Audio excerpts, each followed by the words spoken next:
Aleluia, a graça e a paz do Senhor Jesus, amém, irmãos? Vou estar cooperando com os irmãos aqui, compartilhando essa primeira palavra, de uma sessão de 4 domingos de janeiro, que vamos estar falando sobre escatologia bíblica, na verdade, que é o Apocalipse, o acontecimento do tempo do fim. Por que é pertinente? Porque nós, como igreja, nós precisamos estar atento para o fato de que, por mais que por fora nós pareçamos pessoas comuns, nós não o somos. Nós recebemos dentro de nós a vida de Deus. A vida de Deus é a vida com a qual o próprio Deus vive. Por que Ele deu essa vida para nós? É a vida que define aonde e para onde nós vamos. Então, quando nós ministramos, compartilhamos, ruminamos nas células e falamos a respeito do tempo do fim, em especial da volta do Senhor Jesus, então isso nos arremete àquilo que realmente somos e para onde nós realmente vamos, porque esse é o fim de todo cristão. Nós vamos morar com o Senhor eternamente nos céus, amém, irmãos? E aí é um desafio para nós, por quê? Porque como cidadãos terrenos ainda, nós temos muita coisa para fazer aqui, mas de repente nós podemos ser tomados por tamanhas preocupações, tamanhas ocupações, e vivermos como se fôssemos pessoas naturais. E não é essa a vontade de Deus para nós. O Senhor está nos chamando, sim, para um tempo de consagração. Alguém pode dizer amém? Tema da palavra, pode projetar. Não era para ter tirado. Os dois aspectos da volta de Jesus e o arrebatamento dos vencedores. Eu enviei um slide. Você recebeu? Está no grupo da mídia. Isso. Pode colocar no começo, por favor. Por que os dois aspectos da volta do Senhor Jesus? Nós vamos falar primeiramente disso. Pode colocar no primeiro slide, na verdade no segundo. Por muito tempo, achou-se e pregou-se que a volta de Jesus era um evento único. Então todo mundo espera a volta de Jesus. Eu lembro que um dia, em Roraima, eu estava cortando meu cabelo e tanto o barbeiro quanto as pessoas que estavam lá, eles estavam conversando sobre a volta de Jesus, sobre morte, eternidade, juízo, essa coisa toda. Não está voltando? É isso? Põe no primeiro slide, por favor. E aí, eu senti desejo de me intrometer na conversa deles. E eu perguntei o seguinte, pastor Rafael, eu disse, se você morresse hoje, você iria para o céu? Eu perguntei. Eu percebi que foi como se eu tivesse xingado a mãe dele. Ele ficou com raiva e ele devolveu a pergunta. Ele me julgou prepotente, presunçoso. E ele disse assim, e tu? Se Jesus voltasse hoje, você subiria? Aí eu fiquei calado. Você concorda comigo que a minha pergunta e a dele, embora pareçam ser a mesma, não são?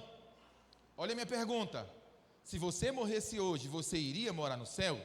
Essa é uma pergunta, eu estou falando a respeito da salvação. A pergunta dele é, se o Senhor voltasse hoje, você subiria? É uma pergunta a respeito do reino, do arrebatamento dos vencedores. Os irmãos estão entendendo a diferença? Se não tiverem, não tem problema, porque o alvo da palavra é que no final você entenda a diferença. Quando nós olhamos a fundo a volta de Jesus, se Deus quiser, antes dela, eles conseguem colocar no início da palavra, nós temos dois textos que mostram os dois aspectos da volta de Jesus, provando que não é em um evento apenas. Lá em Apocalipse capítulo 3, e aí como não está projetado, é interessante que você abra na sua Bíblia, Apocalipse capítulo 3, versículo 3, a palavra do Senhor diz, lembra-te, pois, do que tens recebido e ouvido, guarda e arrepende-te, porquanto se não vigiares, virei como ladrão, diga ladrão, e não conhecerás de modo algum em que hora virei contra ti. Essa aqui é uma passagem falando a respeito da volta de Jesus. Só que lá em Mateus 24:30 tem uma outra passagem que parece assim uma espécie de paradoxo em relação a isso, porque aqui ele vem como um ladrão, mas lá em Mateus 24:30 a palavra do Senhor diz, então aparecerá no céu o sinal do Filho do Homem, todos os povos da terra se lamentarão e verão o Filho do Homem. Então, no primeiro texto de Apocalipse, nós vemos o Senhor voltando e ninguém percebendo, subitamente, como um ladrão, como diz o texto. No texto de Mateus, Jesus está dizendo que a volta dele, todos da terra verão. Então, é uma contradição? Não, é apenas o início da nossa introdução para mostrar que a volta de Jesus acontecerá em dois eventos, em dois aspectos. O primeiro aspecto da volta de Jesus é o aspecto secreto, que é esse que ele vem como ladrão. Lá em Apocalipse capítulo 16, versículo 15, ele diz: eis que venho como ladrão. Como é que o ladrão vem? O ladrão, ele vem subitamente. O ladrão, ninguém na verdade espera, né? Tem até um dito que diz que o brasileiro só fecha a porta quando é roubado. Já ouviu essa expressão? Pelo menos tem aqui em Manaus. Quando a gente tem mania de dormir até com a mínima segurança, na verdade. E somente quando algo acontece que a gente se preocupa, então, em guardar melhor nossa casa. Mas isso acontece por causa desse aspecto humano que nós temos de vivermos desprevenidos, despreparados, sem o foco naquilo que realmente importa.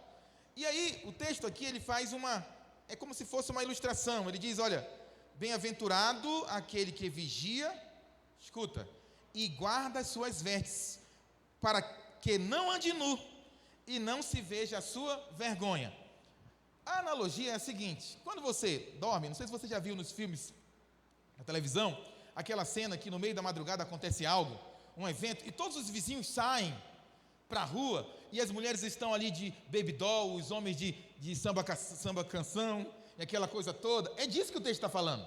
O texto está dizendo, se você for um esperto, você dorme e já deixa a tua roupa do lado, para não acontecer de que acontecendo um incêndio, uma explosão, um vazamento de gás, você precisa sair correndo nu, e os vizinhos vejam a tua vergonha. Até aqui quem está me entendendo, diga amém. Não estou falando do aspecto natural, o Senhor está mostrando a volta dele. Qual que seria essa vergonha? A vergonha seria justamente nós, estamos aqui, reunimos toda semana, participamos de célula, estamos até envolvidos, mas aí vem o Senhor e nós não subimos com Ele. E aí qual que é a vergonha? Aqueles que nos viram pregando vão dizer, mas você não era crente? Você não estava na igreja todo o tempo? Por que você não subiu? Percebe como a pregação é importante e pertinente? Porque pode acontecer que muitos de nós possamos estar, como diz o texto, desprevenido. Qual é a mensagem do Senhor para nós? Vigiai e coloque a sua roupa do lado da sua cama, para que acontecendo algo no meio da madrugada, você não tenha que sair correndo nu, e não vejam os vizinhos a tua vergonha. Quem me entende até aqui, diga amém. Lá em Mateus 24, 43 e 44, o Senhor diz, mas considera isto, se o pai de família soubesse, se eu soubesse, seria interessante, né? Já pensou no meio do teu sono, um anjo vem e diz, olha, o Senhor vai voltar tal dia. E aí você fica ali preparado, né? Imagina que chegou alguém no teu quarto de madrugada, né? Ali um anjo de luz, e disse para você, olha, daqui a 15 dias o Senhor vai voltar, te prepara. Será que você ia se preparar? Será que seria fácil ou difícil jejuar? Eu acho que você perderia até o sono, a fome, e consagraria os 15 dias todos, sim ou não? Porque haveria uma certeza, é o que o texto está dizendo, quem dera, se o pai de família soubesse. Aí ele usa a analogia novamente, a hora que viria um ladrão, o que ele faria? Vigiaria, não deixaria que fosse arrombada a sua casa. Aí ele exorta, dizendo, por isso, ficai também vós apercebidos, porque a hora em que não cuideis, o Filho do Homem virá. Aí lá em Mateus 24, 36, ele diz, mas a respeito daquele dia e hora, ninguém sabe, diga, ninguém sabe. Ele ainda completa, nem os anjos dos céus, nem o Filho, senão o Pai. É óbvio que eu acredito que hoje, aqui Jesus estava na terra, e no contexto humano dele, porque ele não podia usar dos seus atributos divinos, apenas dos dons espirituais, ele não sabia. Mas hoje no céu, assunto ao céu, ressurreto, acredito que ele saiba. Mas aqui, nem ele se dizia saber. Mas você percebe a prepotência da humanidade? Porque já fizeram o cálculo da volta de Jesus muitas vezes. Todos furaram, todos são furados. Eu fico pensando, se o Senhor quisesse que nós soubéssemos, ele mesmo teria dito, ele mesmo teria dado uma data no calendário. Tem muitos sinais a respeito do tempo do fim. Nós poderíamos falar dias a respeito desses sinais. Mas o Senhor não quis dar com exatidão. Por que será que o Senhor não quis dar com exatidão? porque ele queria que nós, por espontaneidade, definíssemos o estilo de vida que nós iríamos viver aqui na terra. O vigiar aqui, irmão, é apenas com qual estilo de vida nós vivemos. Será que nós estamos vivendo como o terreno vive? Será que nós vivemos como se nós fôssemos pessoas normais, naturais, apenas cidadãos da terra? Será que é isso? Ou será que, apesar de que aparentemente nós, porque trabalhamos, estudamos e fazemos coisas naturais, mas nós estamos sim com o nosso coração focado naquilo que realmente é mais relevante e na consciência de que a vinda do Senhor está próxima e nunca esteve mais do que está? Concorda comigo, sim ou não? Porque o tempo avança. Daria para falar de muitos aspectos bíblicos que provam que a vinda dele nunca teve estando tão próxima, como, por exemplo, a madrugada do terceiro dia. A palavra do Senhor diz que 1000 anos é como um dia para Deus. Um dia é como 1000 anos. Significando que nessa comparação, assim como o Senhor Jesus ressuscitou na madrugada do terceiro dia, assim também ele voltará na madrugada do terceiro milênio. Nós já entramos no terceiro milênio, então nós já estamos na iminência da volta de Jesus. Alguém enxerga assim também? Diga amém. Então ninguém sabe, não adianta tentar. Será mais ou menos assim. Avança. Ele diz: então 2 estarão no campo, um será tomado e deixado o outro. 2 estarão trabalhando no moinho, uma será tomada e deixada a outra. Eu sei que tem gente que fica torcendo e orando para ele voltar no dia de culto de domingo, ou de conferência, no encontro de líderes, no encontro com Deus. Seria bom demais para nós, não é verdade? Cheio do fogo ali, desejando o Senhor, você não quer mais nenhuma outra coisa. É tão interessante, pastor Rafael, porque eu estou agora na segunda fase lá da OAB, né? E estou estudando muito. Só que quando eu estou estudando, parece tão importante, na presença do Senhor, vou confessar aqui minha parte carnal, natural. Parece uma coisa tão importante. Aí o Senhor me desafia a pregar. Aí eu tenho que parar, largar aquilo ali para estudar a palavra. Quando eu estou estudando a palavra, parece que aquilo ali é tão pouco importante. Não sei se vocês já tiveram essa experiência. Aconteceu isso comigo essa semana. Tem seu valor, mas isso aqui é mais importante. Quantos concordam comigo? Diga amém. E aí a gente tem a tendência de achar que será num ambiente de mover, numa conferência, no Serra Dourada, o Senhor volta, todo mundo da videira sobe, porque todo mundo está cheio de Deus ali, né? Mas não será. O texto diz, é lá no teu trabalho. É lá no moinho. É lá que você vai estar trabalhando. E alguém vai sumir. Será que é você? Será que sou eu que seremos arrebatados?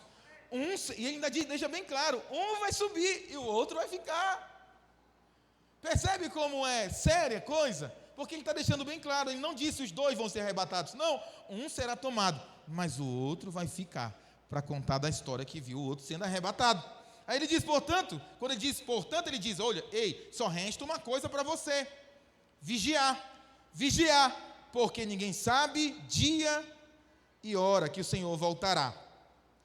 Nós temos um exemplo disso, pode avançar, lá no livro de Mateus 25, na parábola das 10 virgens. Não sei se todos conhecem a história. Nós temos ali 10 virgens, a Bíblia diz que 5 são prudentes, as outras 5 são tolas, e depois a Bíblia explica o que diferencia a prudência e a tolice. Aí ele diz, umas colocaram azeite suficiente e mantiveram suas lâmpadas acesas até a volta do noivo. Ora, o que é azeite? Azeite é unção. Azeite é unção. Elas buscaram a unção. Existe um povo da igreja que busca a unção de Deus, que ele não se cessa de querer mais unção, de querer mais presença. Esse povo sempre terá luz acesa, sempre receberá revelação, sempre enxergará o Cristo, sempre contemplará o Senhor em a sua volta, e esses estarão mais evidentemente preparados, porque por ver aquilo que os outros naturais não veem, então eles mantêm-se com o coração aquecido, porque tem foco naquilo que não se vê. Mas as tolas, a Bíblia diz que elas não compraram azeite suficiente, e por fim o azeite foi esvaziando, as lâmpadas estavam se apagando, e elas até dormiram, cochilaram no ponto. Qual foi o resultado? O noivo chegou. E quando o noivo chegou, só aquelas que tinham azeite suficiente nas vasilhas, as lâmpadas estavam acesas, essas então foram aceitas, foram recebidas pelo noivo. É o mesmo contexto, é o contexto do arrebatamento secreto. Ninguém sabe, eu preciso estar cheio e buscando da unção do Senhor. E um aspecto às claras. O aspecto às claras é o oposto disso. Apocalipse 1:7 diz: eis que vem com as nuvens, e todo olho o verá. Então todo mundo vai ver. No primeiro momento secreto, arrebatamento dos vencedores, daqueles que estarão preparados, com unção, com graça, envolvidos com as coisas de Deus, desejando a volta do Senhor, então ele virá e os roubará. É por isso que o súbito significa que ele veio e, sem que ninguém estivesse esperando, e levou para eles. Mas as claras não, as claras acontecem depois de um tempo, e agora ele vem para se mostrar para o mundo inteiro. Ele diz que ele vem nas nuvens, todo olho verá, até quantos o transpassaram, e todas as tribos da terra se lamentarão sobre ele, certamente. Amém. Amém, porque é assim que vai ser. Nesses aspectos, do aspecto das claras, em Mateus capítulo 24, versículo... Essa água é minha? É? Eu vou beber o resto de alguém? Não, né? Desculpa, eu não vi ninguém colocando, não percebi, tá? Obrigado. Acompanha comigo, dá para enxergar? Acho que ficou pequeno. Presta atenção. Como é que ele vem no aspecto das claras? Primeiro, como um relâmpago. Porque assim como um relâmpago que sai do Oriente, se mostra no Ocidente, assim há de ser a vinda do Filho do Homem. O texto está dizendo. Como é que é um relâmpago? Um relâmpago, ele pode estar à distância que tiver. Aonde ele for lançado, nós enxergamos, sim ou não? E a prova que há uma distância é que ali nós temos um conflito de duas velocidades. A velocidade da luz, que é essa que instantaneamente nós o vemos, e segundos depois, ou frações de tempo depois, a gente ouve o estrondo, sim ou não? O trovão nada mais é do que o som do relâmpago que já aconteceu minutos antes. Só que a velocidade da luz é bem mais lenta do que bem mais veloz do que a velocidade do som. A velocidade da luz eu não sei exatamente, mas a do som, se eu não me engano, é 350. Como? 380, viu como não presto mais para nada em matemática, física, essas coisas? 380 km por hora ou metros por segundo? Metros por segundo. Percebe? Então, é lento se comparado à velocidade da luz. Nós enxergamos, todos enxergam, mas o som vem depois. Então, ele está dizendo que, do jeito que é com relâmpago, ele estoura e todos o veem instantaneamente. Assim é a volta dele, no aspecto às claras. Aí ele dá o tempo que acontece. O texto diz: logo em seguida a tribulação daqueles dias. O que nós concluímos com isso? Que o que separa, o que divide os dois aspectos do mesmo evento, eu não vou dizer os dois eventos, mas vou falar os dois aspectos do mesmo evento. Porque qual que é o evento? A volta de Jesus, a volta do Senhor. Primeiro ele vem e rouba. Você já viu aqueles ataques ninjas? Ou ataques de estratégia militar, que eles vão atacar uma cidade, aí primeiro, todo o filme é assim, é muito igual. Aí vem alguém sem atirar, sem fazer nada, e aí mata o primeiro bandido, o primeiro guarda, né? Aí vai, anda mais um pouco, depois... É só isso, o som, você nem ouve o som. Os caras são tão bons, que é só já foi o outro guarda. Até que então eles atacam. Assim será a volta do Senhor. Ele vem no primeiro aspecto e... ninguém viu. Só sabe que as pessoas sumiram. Só sabe que o Marcelo sumiu. Uau, diga aleluia, amém por mim. Só sabe que os irmãos da Igreja Videira de Manaus sumiram. Aleluia, amém? E aí, de repente, então, vem a conclusão daquele que já está vindo, no segundo aspecto. E ele diz que essa distância deixa muito claro que ele rouba os primeiros antes da tribulação, justamente para livrá-los. Por que é necessário esse primeiro arrebatamento? Por que é necessário o arrebatamento dos vencedores? Porque já está predito a grande tribulação. Eu comparo a grande tribulação, eu acho que eu ouvi o pastor Luiz falar sobre isso uma vez, como a recuperação. É uma recuperação. Não pense vocês, olha para cá, não estou aqui convidando ninguém para ficar na grande tribulação, eu quero subir, tá? No arrebatamento. Mas vou dizer uma verdade, vou dizer duas verdades sobre a grande tribulação. Primeira, não existe na terra, e nunca existiu, e nem vai existir até a grande tribulação, avivamento tal. maior enchimento, maior busca por Deus vai ser na grande tribulação. Por que isso vai acontecer? Porque as pessoas vão sumir. Ninguém vai ficar à toa mais. A partir dali, todo mundo vai dizer, tudo que está escrito na Bíblia é verdade. Percebe? Então as pessoas acordarão para aquilo para o qual estão dormindo hoje. Por quê? Porque haverá um sinal que vai evidenciar toda a verdade. Então as pessoas vão estar atentas. Essa é a primeira coisa. Segunda coisa, as pessoas que ficam para a grande tribulação são cristãos, né, que ficam, são considerados cristãos não vencedores. Que significa derrotados também. Mas não pense que eles vão vir da grande tribulação derrotados. Não, eles vêm vencedores também. Você percebe? Justamente por isso, porque eles vão passar por toda uma perseguição. E eles vão viver aquilo que era para ter vivido na sua vida aqui na terra. E não viveram. Percebe? Então é uma espécie de recuperação. Como é que é a recuperação? Você tem um ano todinho para estudar, o professor dá o assunto, e aí às vezes você relaxa. Você não considera que é importante. Eu lembro que uma vez, eu tinha fama de ser muito bom em matemática. Eu tinha uma fama de ser bom em matemática. E aí eu até ensinava, o pessoal fazia roda na sala de aula para aprender. Eu lembro que foi a primeira vez que eu trabalhei de dia e estudei à noite. Eu sempre estudei de dia, mas nesse ano eu havia passado para a noite, chegava muito cansado, não me preparei para a prova. Aí eu peguei 3 na prova, valendo 10. Quando eu voltei envergonhado, claro, né, para a sala de aula. E aí todo mundo ouviu minha nota. E aí depois veio um pessoal pedir ajuda minha. Aí alguém sussurrou lá de trás dizendo assim, aproveita que enquanto ele não é prova, ele sabe, na prova ele esquece. Zombou de mim. Aí passou, chegou a outra prova do mesmo assunto, pastor João. Aí eu lembro que eu também não tinha estudado. Eu ia pegar uma outra nota baixa. Aí eu disse assim, não vou para a recuperação. Sabe o que eu fiz? Engoli a prova. É real, eu peguei, amassei o papel, botei na boca, engoli a prova. Estou confessando aqui meu pecado. Mas sabe o que aconteceu? Eu não fui para a recuperação. Porque o professor não tinha minha prova, então eu tinha que fazer outra prova comigo antes da recuperação. Está confessado meu pecado, Jesus já me perdoou. Outros me perdoam também, diga amém. Porque recuperação não é bom. Alguém gosta de ir para a recuperação, irmãos? Que dirá para a grande tribulação. Você será aprovado. Aprovado pela graça do Senhor que está sobre você, que está sobre essa igreja, que está movendo tudo em todos. E é por ela que nós vamos caminhar nos anos que nos restam nessa terra. E seremos arrebatados pelo Senhor, em nome de Jesus.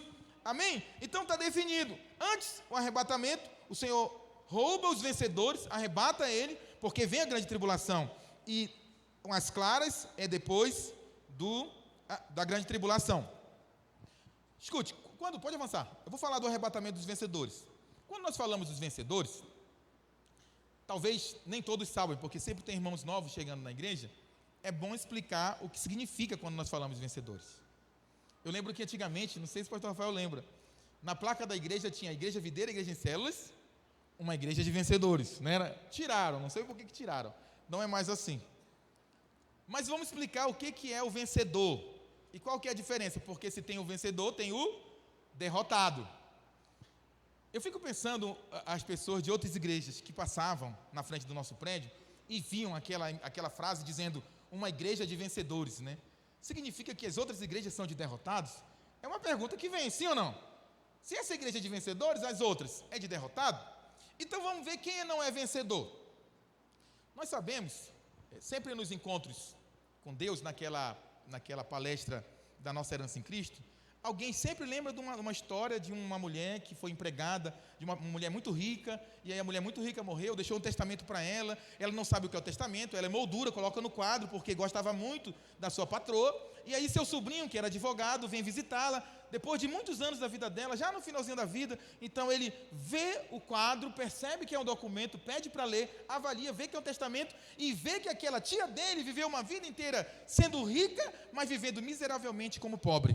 Quem lembra dessa história? É disso que o texto está falando. Então, quando nós falamos de vencedor, todos, legalmente, o somos. Porque está escrito. Legalmente significa que porque está documentado.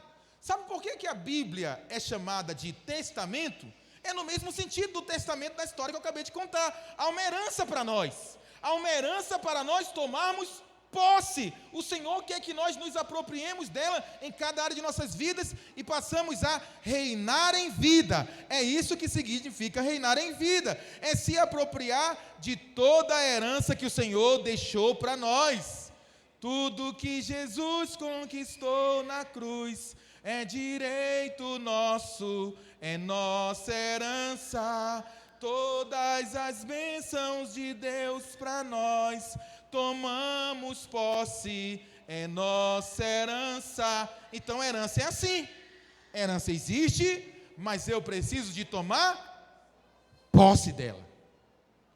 Eu preciso de objetivamente ir requerer. Se for na esfera natural, onde é que eu vou requerer minha herança? No juízo, com o juiz. E no mundo espiritual, com o que eu vou requerer? Com o juiz, o reto juiz, Deus.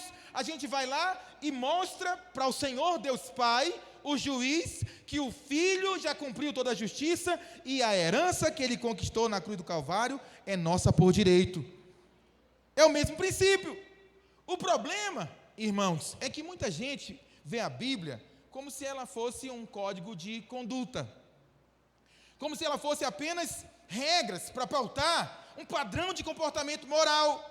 E aí, dentro desse padrão, tenta se encaixar para então merecer as coisas de Deus. E não é assim que funciona. A Bíblia é um livro de uma herança que Deus que nos ama deixou para nós. Tudo que Ele conquistou na cruz está predito aqui. Nós vamos nos apropriar. O vencedor é esse. Ele quer viver segundo o padrão de vida elevada. O padrão elevado de vida que Deus estipulou para ele. Qual que é o padrão? Primeiro, a Bíblia diz que nós ganhamos o poder de sermos feitos filhos de Deus. Houve um poder liberado para nós. Ninguém vai chegar na terra em uma estatura tão alta do que essa. O nível mais elevado que um homem na terra pode chegar é o de filho de Deus. E nós ganhamos esse poder. Nós somos filhos de Deus. A palavra do Senhor também diz que nós fomos feitos reis e sacerdotes. Nós temos uma realeza, percebe? O padrão de vida que Jesus conquistou para nós é alto. Mas muitas pessoas aceitam que circunstâncias governem sobre si. Que o diabo governe sobre si. A gente vê na virada do ano, as pessoas com os fetiches, né? Da cor da roupa. A cor da roupa. Tem que usar branco. Porque o branco você vai ter paz. Não vai ser perturbado o ano inteiro. Tem que vestir o amarelo, porque tem esperança. Não vai ter, vai morrer de depressão. Não tem esperança com o amarelo, não. Só tem uma cor que promove paz e esperança, é a cor do sangue do Cordeiro. Lembra do pano que estava na janela da casa de Raabe, a meretriz? Era o pano vermelho, mostrando o sangue. Toda a muralha foi derrubada, todas as casas foram derrubadas, mas a casa de Raabe não foi tocada, eles foram guardados. É isso que traz paz. Percebe? Isso é herança, esse é o padrão. Mas por que as pessoas fazem fetiches? Por que as pessoas acreditam nessas coisas? Porque olha para mim, eles não estão desfrutando, elas não creem completamente, elas não se apropriaram do padrão que Deus estabeleceu para nós. Infelizmente, é doído dizer, mas você vê muito isso na vida da igreja. Por exemplo, por muito tempo, hoje, não sei se é tão comum, talvez seja porque a gente vive aqui no nosso mundo de igreja videira, né? Mas é muito comum nas igrejas você ouvir, por exemplo, Ministério de Libertação. Alguém já ouviu falar nisso? Aí, meu amigo, demora. Tem gente que passa 500 anos para ser liberto. Ministério de Cura Interior. Aí, meu amigo, uma vida inteira para ser curado. E atrasa a vida. Sabia que essas coisas não possuem respaldo bíblico? A palavra do Senhor diz assim: foi para a liberdade que Cristo vos libertou. Ponto. A palavra do Senhor diz assim: se pois o Filho vos libertou, verdadeiramente sereis livres. Você é livre. Então, quando uma pessoa está oprimida e já nasceu de novo, não é passando ela por um processo de libertação que vai torná-la liberta, não. É reafirmando que porque o Filho já libertou, então ela é livre. Quem me entende, diga amém. É um padrão de vida. Outra coisa que a gente vê muito, quando se faz nas igrejas uma sessão de libertação, por exemplo, você vê os livros tradicionais que se escrevia sobre libertação, como, por exemplo, o padrão Rebecca Brown. Ali, meu irmão, com todo respeito, honra, né, que ela é uma mulher de Deus e veio antes de mim, mas ali o poder do diabo, naquele livro, o poder do diabo. Eu já vi várias histórias de irmãos que foram ler, estão na sala lendo, as panelas começam a cair na cozinha. Não sei se você já ouviu alguém, talvez você nem tenha ouvido falar que esse livro existe, né? Mas é o padrão de libertação que os crentes têm na cabeça. Eles aumentam o poder do diabo. O diabo tem poder, irmão? Sim ou não? Não! A palavra do Senhor diz que a Jesus foi dado todo o... Então a Bíblia está mentindo se eu disser que o diabo tem poder. O diabo não tem poder. Pastor, então como é que ele atua na vida das pessoas? Primeiro, do ímpio, o ímpio é dele. O ímpio precisa converter, nascer de novo. Então eu estou falando do cristão. Pastor, como é que o diabo atua na vida do cristão? O cristão acredita que ele tem poder. Então negue isso, porque não há respaldo. Todo o poder e toda a autoridade foi dada a Cristo, e mais, a Bíblia diz, Cristo deu à igreja, e as portas do inferno não prevalecerão contra nós. Essa é a verdade, padrão de vida elevado. Qualquer padrão que me faz ter medo do diabo, ficar vestindo roupa branca no final do ano para poder ter paz, porque senão o diabo rouba a minha paz. Não estou criticando os irmãos que vieram de branco, né? De branco é bonito, aí na foto está tudinho. Não é disso que eu estou falando de crença. Quem está entendendo, diga amém. De crença. Então olha para quem está do lado e diga, nunca mais dê poder ao diabo. O diabo não tem poder. Eu sempre gosto de fazer uma comparação da atuação do diabo hoje, como do carteiro que pegou as contas. Então o carteiro trabalhava por correios, ele vinha e trazia as cartas a você. Antes de você nascer de novo, aquelas cartas eram legítimas. Você era derrotado, você era pecador, você estava condenado, tudo isso era legítimo. Mas aí quando você nasce de novo, na sua vida, o carteiro pega as contas. Ele vai parar de trazer as cartas, irmão, sim ou não? Não, ele continua trazendo, mas a legitimidade, a legalidade no que ele está falando? Não há, porque agora nós somos de Cristo. O sangue de Jesus nos justificou de toda injustiça, e o diabo não tem poder sobre nós. Alguém pode dizer amém? Essa é a verdade, isso é padrão de vencedor. Nós não vivemos baixando a cabeça. Sabe o que é reinar em vida? É reinar contra o inferno, sobre o inferno. Sabe o que é reinar em vida? Você está passando por uma circunstância difícil, ela não reina sobre você, você governa sobre ela, você comanda sobre ela. Isso é reinar em vida. Por quê? Porque todo o poder e autoridade Deus entregou a você como igreja. Amém, irmãos? Isso é uma verdade. E aí quando nós vemos o alerta que o Senhor dá em relação a essa volta iminente, às escuras, Ele deixa para nós alguma dica. Acompanha comigo no texto. Ele diz, acautelai-vos por você mesmo. Então ele está dizendo, a primeira coisa que ele está dizendo aqui, é não te preocupa com a vida dos outros. É a primeira coisa que está escrito aqui. Não te preocupa. Nós somos muito rápidos em tentar aprumar os outros. Sim ou não? O texto está dizendo, ei, te preocupa contigo mesmo. É o que está escrito. Todo mundo está vendo ou sou eu? Acautelai-vos por você mesmo. Aí ele diz, para que nunca suceda que o vosso coração fique sobrecarregado. Cadê? Suceda que o vosso coração fique sobrecarregado com as consequências da orgia, com a embriaguez. Essas duas coisas é até um pouco fácil do cristão se desviar, né? Porque elas são claramente aspectos pecaminosos. Então todo cristão foge dessas coisas. Mas a segunda não. O texto diz, e das preocupações desse mundo. Sabe qual é o problema das preocupações do mundo? É que todos nós a temos. Todos nós. Só que o texto está dizendo que nós não temos que nos preocupar, não. Ele está dizendo, cuidado para que o coração de você, seu coração, não fique sobrecarregado com essas preocupações. Então eu posso ter prudência, diligência nas coisas, me preocupar que elas sejam feitas corretamente? Posso. Eu só não posso deixar que meu coração fique sobrecarregado com isso. É aqui que está o maior desafio da vida cristã. Eu creio firmemente nisso. Para mim, o maior desafio não é lutar contra o pecado, porque dele nós sabemos que o Senhor já nos salvou. Para mim, o maior desafio não é embriaguez, orgia ou qualquer coisa do tipo. O maior desafio são as coisas legítimas. Preocupações deste mundo são coisas legítimas. Trabalhar, estudar, cuidar da casa, adquirir coisas, bens, buscar sonhos, atingir metas. Tudo isso é da vida, tudo isso é desse mundo. Se eu achar que a minha vida se resume a isso, então eu estou fora do padrão para o arrebatamento. E quando eu digo padrão, não estou falando de comportamento, estou falando do coração sobrecarregado. Alguém está me entendendo? Diga amém. Então eu tenho que trabalhar? Tenho, porque tem que comer. Mas eu preciso entender que o meu sustento vem do Senhor. O seu sustento vem do Senhor. Tudo que foi profetizado aqui sobre o ano da restituição, tudo é o Senhor que vai fazer na nossa vida. O pastor Luiz fala, eles falam lá no vídeo, não sei qual é o pastor, acho que é o pastor Luiz, não é na nossa força, é na força do Senhor. Nós vamos ser sim, muito prósperos. O Senhor vai restituir os anos que foram consumidos. É a promessa do Senhor para esse ano. Eu já me vejo. Estava conversando com um amigo de outro estado, hoje, ele disse, aí Marcelo, quando tu passar na segunda fase, como vai ser? Quando eu passar, eu vou ganhar muito dinheiro.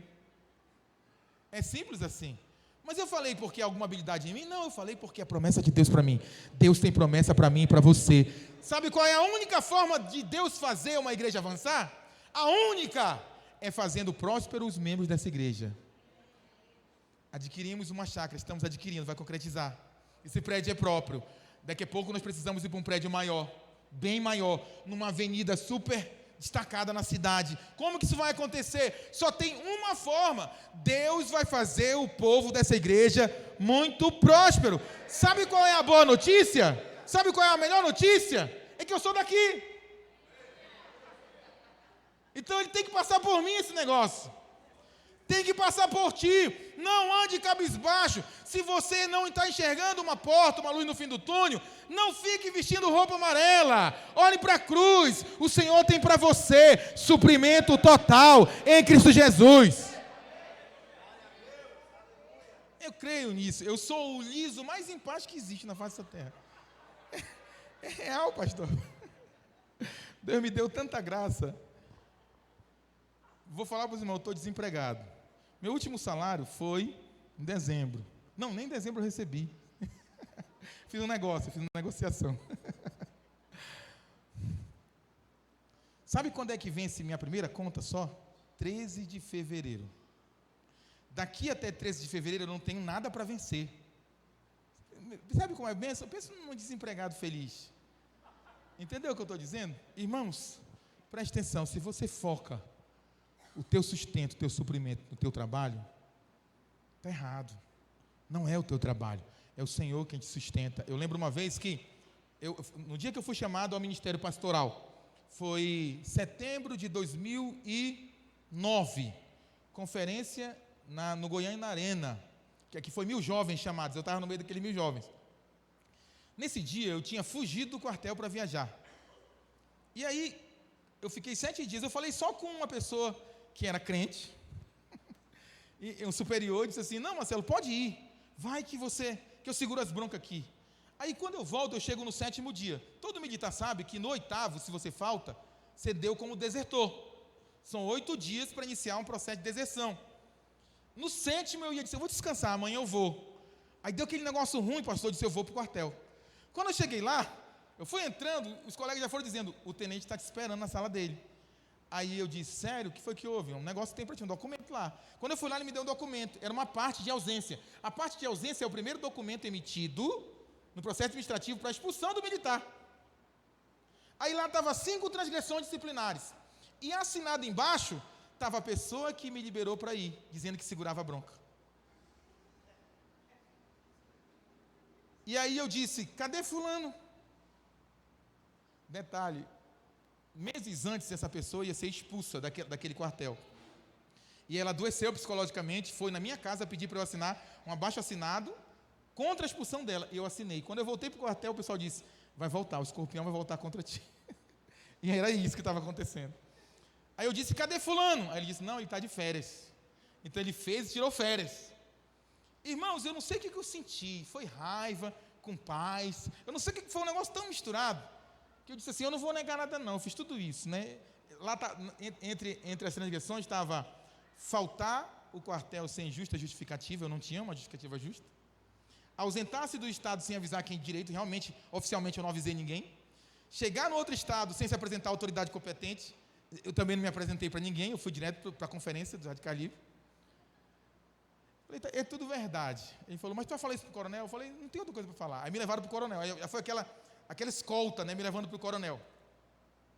O coronel, ele era mundano, prostituto, cachaceiro, tudo que não presta o coronel era. Aí ele leu, levantou a cabeça e disse, o que você tem a dizer na tua defesa? Aí eu falei, eu não tenho nada para dizer, tudo que tem é verdade, mas eu vou dizer algo. Eu agradeço a Deus por ter esse concurso público.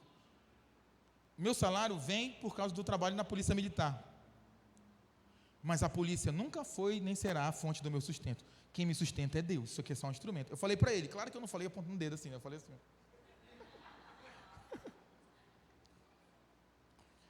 Irmãos, ele saiu de trás da mesa, pegou o documento, rasgou, apertou a minha mão e disse assim, esse mundo precisa de pessoas como você. E não aconteceu nada, eu não peguei cadeia, eu não peguei detenção, não aconteceu nada. Eu saí da polícia porque eu quis sair da polícia em escolha ao chamado pastoral. Só as missões, não foi nem pelo chamado pastoral, foi porque na missão, que era no outro estado, não podia transferir, porque o concurso era estadual, foi só por isso. Por que eu estou contando isso para você? Para você nunca achar que teu sustento vem do teu trabalho. Não vem. Teu sustento vem do Senhor. Essa é a vida de vencedor que o Senhor quer que nós vivamos. Você é sustentado pela boa mão do Senhor. Aleluia, eu creio nisso, irmão, firmemente, com a minha vida. Amém? Vamos avançar. Mateus capítulo 24, verso 21, porque nesse tempo haverá grande tribulação. Então, os vencedores são tirados por causa de uma grande tribulação que virá, que desde o princípio do mundo até agora não tem havido, nem haverá jamais, diz o texto. 1 Tessalonicenses capítulo 5, versículo 3. Quando andarem dizendo, olha só, escuta isso aqui, olha esse texto. Esse texto é muito atual, é como se fosse agora. Quando o assunto do momento for paz e segurança.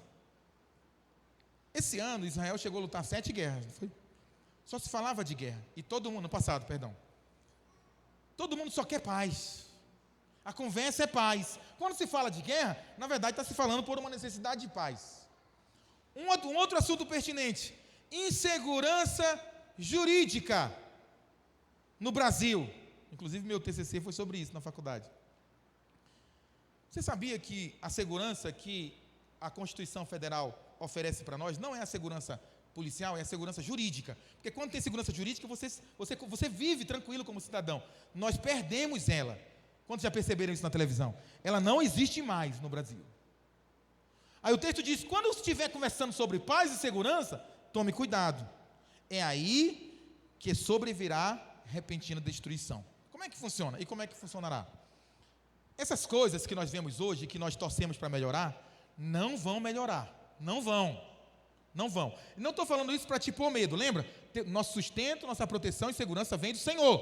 Mas no aspecto social, não vai melhorar, vai piorar. E quando tudo piorar no mundo inteiro e a coisa ficar generalizada, então alguém aparecerá falando de paz e segurança. Quem é esse? A Bíblia diz, o abominável da desolação. É alguém que vem se passando pelo Cristo, mas na verdade ele é o anticristo. E é na hora que, então, começa o início dessas coisas. Aí ele diz, é nesse tempo, quando toda a terra vai estar desejando paz, vai estar desejando segurança jurídica, segurança econômica. Então não fique preocupado, porque essa semana saiu, a taxa Selic bateu o recorde. O nível dela bateu, não sei se todos sabem, mas a taxa Selic é aquela que rege os empréstimos bancários, financiamento de carro, financiamento de casa. Então ela está no auge dela. Não preocupe com isso, você vai comprar a casa à vista. Você não vai precisar de banco. Nós aqui, a igreja está comprando um bem de 300 mil reais e nem precisou de banco. Isso é o Senhor, percebe? Então, mas o mundo está caminhando para esse exagero. E quando todos estiverem buscando, por que ele diz assim? Quando andarem dizendo, e por que ele diz no outro texto, acautelai-vos, não verbalize, não faça da conversa desse mundo a sua conversa. A sua conversa não é sobre insegurança jurídica, sobre insegurança econômica. Sua conversa não é sobre guerra, porque quando todo mundo estiver conversando sobre essas coisas, é que sobrevirá repentina destruição. Nossa conversa é justamente da segurança que nós já temos em Cristo e da paz que o Senhor já nos deu. Quem está me entendendo, diga amém. Apocalipse 12, 2. Pode subir, equipe de louvor. Apocalipse 12, 2. Olha o que o texto diz. Festejai, ó céus. Por que o texto está dizendo para os céus festejar? Olha para mim. Porque nesse momento aqui, os crentes vencedores já subiram. O que ele está dizendo? Quem subiu, faça festa aí no céu, porque a terra vai estar ruim. Aí ele diz, ai da terra e do mar, pois o diabo desceu até vós, cheio de grande cólera, sabendo que pouco tempo lhe resta. Olha para cá. A única data que não é exata na Bíblia é o arrebatamento dos vencedores, só. Escute o que eu vou dizer. É tão surpresa para nós quanto é para o diabo. Então o diabo, ele está igual nós, procurando os sinais. Ele não sabe quanto tempo resta para ele. Quando acontece o arrebatamento dos vencedores, as demais datas, olha para mim, tem agenda no calendário, porque depois do arrebatamento do vencedor, nós temos 3 anos e meio de grande tribulação. Aí nós temos tribunal de Cristo, 1000 anos de reinado e o julgamento do grande trono branco. Percebe? Então tudo tem agenda. A única coisa que não tem exatidão na agenda, quando nós falamos de escatologia bíblica, é esse arrebatamento dos vencedores que nós estamos falando. Quando então os crentes são arrebatados, o que acontece com o diabo? Ele conta no dedo o dia da derrota final dele, porque está acabando o tempo dele. Aí ele fica cheio de, o texto diz, grande cólera. A ira do diabo é contra quem, irmãos? Alguém pode dizer? Ela é contra Deus. O diabo é contra Deus. Por que ele ataca os filhos? Porque a única forma dele tocar em Deus é tocando nos filhos. Entendeu? Só que vai ter um problema. Porque parte dos filhos vão estar lá em cima, fazendo festa no céu. Mas o texto está dizendo, ai dos quê? Ai da terra e do mar, ai de quem estiver aqui. Porque agora o diabo está cheio de cólera de Deus, porque ele sabe que resta pouco tempo para ele fazer o mal, e os dias deles estão contados. O que ele vai fazer então? Capítulo 13, versículo 7 de Apocalipse. Foi-lhe dado também que pelejasse contra os santos, que ficarem na terra, é óbvio. E foi dado também autoridade para ele vencer os santos. É por isso que vai haver muito mártir na grande tribulação. Deu-se-lhe ainda autoridade sobre cada tribo, povo, língua e nação. Então o diabo vai literalmente estar solto para atuar. Capítulo 12, versículo 5, pode avançar. Nasceu-lhe, pois, um filho varão. O filho varão aqui são os crentes vencedores, que há de reger todas as nações com cetro de ferro. E o seu filho, atenção, amém? E o seu filho foi arrebatado para Deus até o seu trono. Então o texto está fazendo uma referência ao arrebatamento dos vencedores. Os vencedores são tirados da terra, é o filho varão, e é levado para estar de pé diante do trono de Deus. Aí ele diz, a mulher aqui é a igreja. A mulher, porém, fugiu para o deserto, onde lhe havia Deus preparado um lugar, para que nele se sustente durante 1260 dias, que é 3 anos e meio, o período da grande tribulação. E foram dadas à mulher 2 asas de grande águia, para que voasse até o deserto, ao seu lugar, aí onde é sustentada durante um tempo e tempos e metade de tempo, ou seja, 3 anos e meio, fora da vista da serpente. Quem é a serpente? O diabo. Então o diabo vai estar, é aí que vai haver a perseguição, para cristãos e judeus. Essa perseguição, ela vai ser tal que é justamente, é por isso que é feito, é chamado de grande tribulação. Tem um outro julgamento. Nós temos 3 tribunais na Bíblia. 3. Quantos irmãos? O primeiro é o de Cristo, tribunal de Cristo para os crentes, citado por Paulo na segunda carta aos Coríntios, no capítulo 5, versículo 10, se eu não me engano. Esse Paulo fala, o que importa é que todos nós compareçamos ao tribunal de Cristo. Esse tribunal é só para crentes. Só para crentes. Nós temos o tribunal do grande trono branco, lá no fim de Apocalipse. Esse tribunal é só para ímpios. Crentes não estarão lá. Mas nós temos um outro tribunal, que está citado em Mateus capítulo 25, pelo próprio Senhor Jesus, que é o julgamento das nações. Alguém lembra desse tribunal? Aí ele julga, é aquele tribunal onde ele coloca de um lado os bodes e do outro as ovelhas. Aí ele diz: vinde bendito de meu Pai, para as ovelhas, porque tive fome, tive sede, tive nu, tive doente e foste ver-me. Lembra disso? Aí nós, os crentes tradicionais, passamos a vida dando comida para o mendigo que aparece na porta, dizendo: será que não é Jesus que está aí? Lembra disso? É bom dar 1 quilo de farinha para ele, porque pode ser Jesus. Não, não era Jesus, fique tranquilo. Jesus é quando os cristãos que ficarem para a grande tribulação e os judeus forem perseguidos pelo diabo, pelo anticristo, pela besta, eles vão fugir para as nações, e essas nações serão julgadas de acordo com a forma que elas trataram esses filhos de Deus. Alguém me entende? Aí isso explica o que eu vou dizer para você agora. Grande tribulação, tribunal de Cristo, ano milenar, reino de Cristo na terra, para reinar sobre quem? As nações. Essas nações que foram aprovadas, conforme a forma que lideram com os cristãos fugidos do anticristo, da besta, do falso profeta. A forma que elas tratarem, elas então estarão na terra ainda, para que o reinado do Senhor seja estabelecido. Quem me entende, diga amém. Aleluia. Fica de pé comigo, por favor. Aí você diz assim: pastor, o que eu faço para ser arrebatado? Era bom se tivesse uma fórmulazinha, né? Mas tem uma fórmula.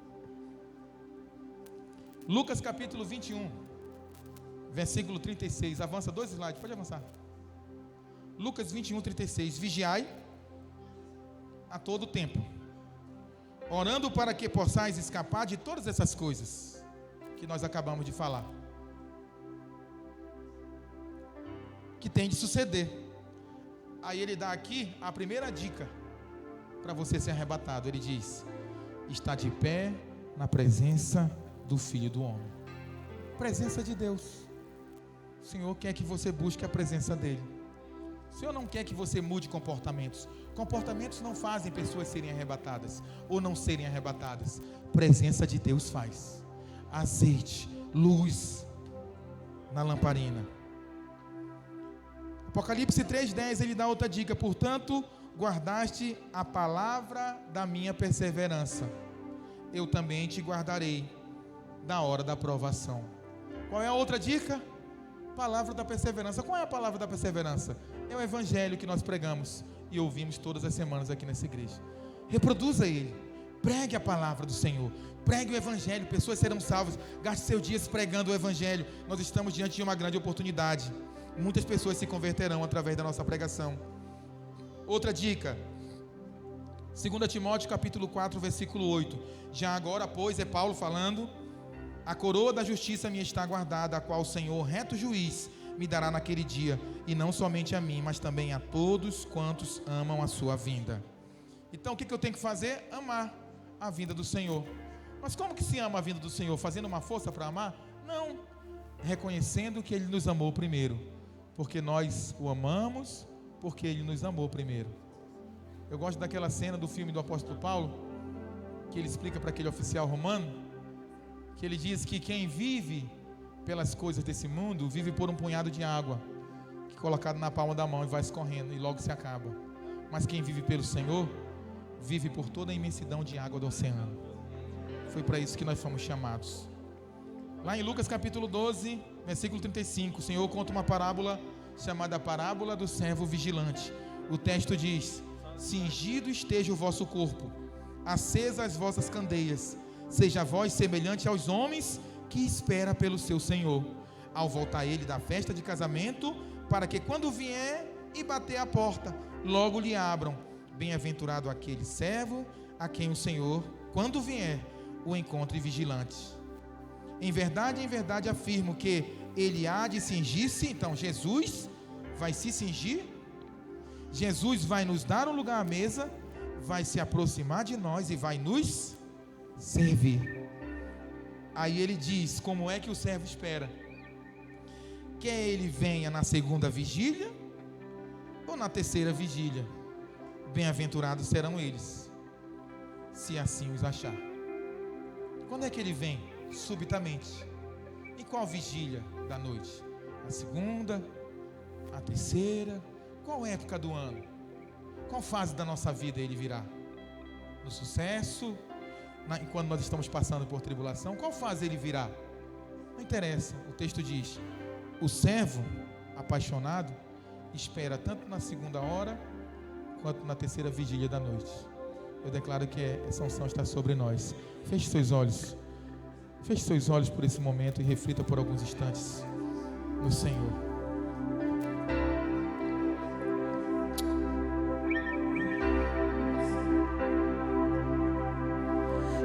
Abre os meus